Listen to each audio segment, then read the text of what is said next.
Okay guys, before we start the video, just want to say there was going to be spoiler alerts for both Frozen 1 and Frozen 2 in this video. Alright, let's get into it. Wondering who we are and why we're here. It's really quite simple.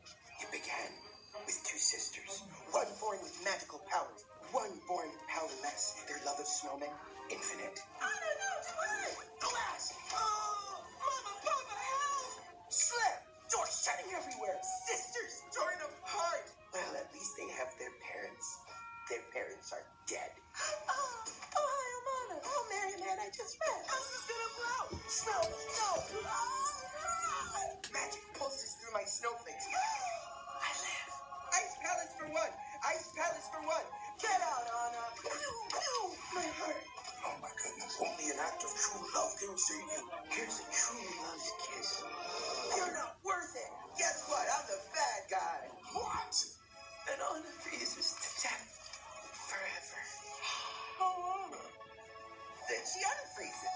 Oh, and then Elsa woke up the magical spirits and we were forced out of our kingdom. Now our only hope is to find the truth about the past, but we don't have a clue how to do that except Elsa's hearing voices, so we got that going for us.